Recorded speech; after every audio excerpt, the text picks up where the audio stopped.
Hi friends, ഇന്നത്തെ ദിവസത്തിലേക്ക് എല്ലാവർക്കും സ്വാഗതം. ഇന്നപ്പം നമ്മളെ പച്ചക്കറിത്തോട്ടത്തിൽ ഇച്ചിരി വിളവെടുപ്പിന് വേണ്ടി ഇറങ്ങിയതാണ് കേട്ടോ. അപ്പോൾ അതേണ്ട ഇവിടെ പയറൊക്കെ ഇങ്ങനെ വിളഞ്ഞ് കിടപ്പുണ്ട്. അപ്പം ഇതിൻ്റെ അകത്ത് എന്താണെന്ന് ചോദിച്ചു കഴിഞ്ഞാൽ പയർ മൊത്തം നമ്മുടെ തത്തക്കുട്ടന്മാർ വന്ന് കുത്തിപ്പറിക്കാൻ തുടങ്ങിയിട്ടുണ്ട് കേട്ടോ. ഇതുവരെ വലിയ ശല്യങ്ങളൊന്നുമില്ലായിരുന്നു ഈ പറമ്പിൽ. ഇപ്പം ആണെങ്കിൽ തത്തക്കുട്ടന്മാർ വന്ന് അതെല്ലാം കുത്തിപ്പറിച്ച് തിന്നുന്നുണ്ട് കേട്ടോ. പിന്നെ പച്ചമുളകൊക്കെ നല്ല അടിപൊളിയായിട്ടായി വരുന്നുണ്ട് കേട്ടോ.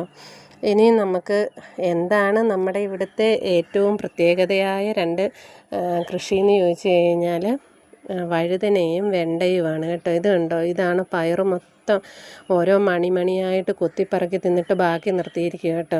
ഇനി ഇവരുടെ ശല്യമായിരിക്കും ഭയങ്കരമായിട്ട് ഇതിൻ്റെ അകത്ത് കിട്ടിക്കഴിഞ്ഞ് കഴിഞ്ഞാൽ പിന്നെ നമുക്ക് ഒരു പയർ പോലും കിട്ടത്തില്ല. അതുപോണക്ക് ഇവർ ശല്യം ചെയ്യും കേട്ടോ. അപ്പോൾ ഇനി നമുക്ക് മുകളിലേക്ക് പോകാം. മുകളിലാണ് നമ്മുടെ പ്രധാനപ്പെട്ട കൃഷി ഇരിക്കുന്നത് കേട്ടോ.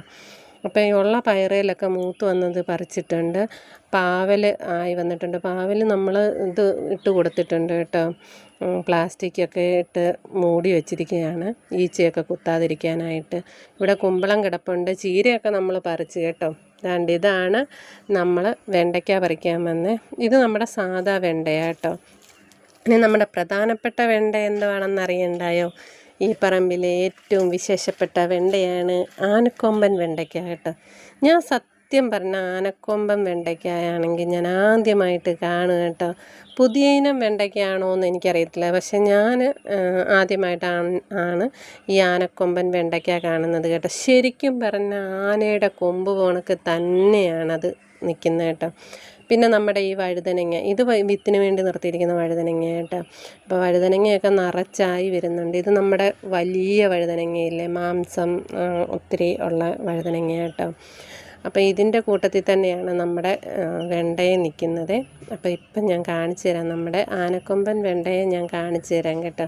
അപ്പോൾ വഴുതനങ്ങയുടെ ഇടയ്ക്കിടയ്ക്ക് നമ്മൾ വെണ്ടയ്ക്കായും നട്ട് വെച്ചിട്ടുണ്ട് കേട്ടോ.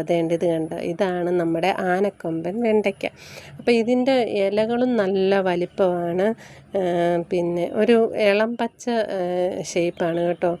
ഈ ഇലയ്ക്കും പിന്നെ തണ്ടിനും വെണ്ടയ്ക്കായും എല്ലാം ഒരേ രീതിയിൽ കേട്ടോ. അപ്പം ഞാനിങ്ങനെ നോക്കിയപ്പോൾ ആനയുടെ കൊമ്പ് പോണക്ക് വളഞ്ഞ് നല്ല ഭംഗിയായിട്ട് നിൽക്കുന്ന കാണാൻ ഇതിൻ്റെ വെണ്ടയ്ക്ക. അധികം മൂപ്പെത്തുന്നതിന് മുന്നേ നമ്മളിത് പറിക്കണം കേട്ടോ.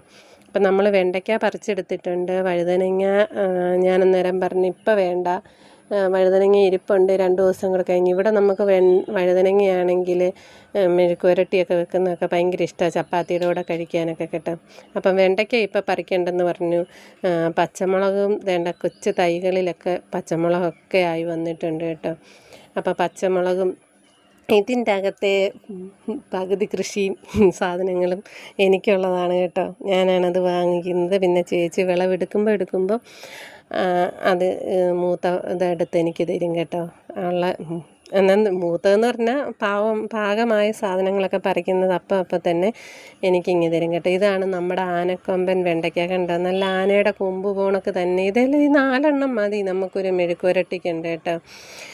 അപ്പം ശരിക്കും എന്നെ അതിശയപ്പെടുത്തിപ്പോയി കേട്ടോ ഈ ആനയുടെ കൊമ്പ് പോണക്ക് ഇങ്ങനെ ഇരിക്കുന്നത്. ഞാനെന്നിട്ട് ഇങ്ങനെ വായുടെ അവിടെയൊക്കെ കൊണ്ടുവച്ച് ഇങ്ങനെ കൊമ്പ് പോണക്കൊക്കെ കാണിച്ചുകൊണ്ടിരിക്കും. ഇത് നമ്മുടെ സാധാ വെണ്ടയാണ് കണ്ടോ. അപ്പം ഇതിനെക്കാട്ടിൽ ഈ സാധാ വെണ്ടയ്ക്ക 2 എണ്ണം ചേരുന്നത് വരും നമ്മുടെ ആനക്കൊമ്പൻ വെണ്ടയ്ക്ക. അപ്പം ഇത് ബാക്കിയെല്ലാം വാഴയും ഒക്കെയാണ് കേട്ടോ. അപ്പം നമ്മൾ പിന്നെ അവിടെ നിന്ന് ചേച്ചിയാണെങ്കിൽ ആമിക്ക് 5-6 ഇതുപോണക്കുള്ള മുളകും ഒക്കെ പറിച്ച് കൊടുത്തിട്ടുണ്ട്. അപ്പോൾ ബൈ.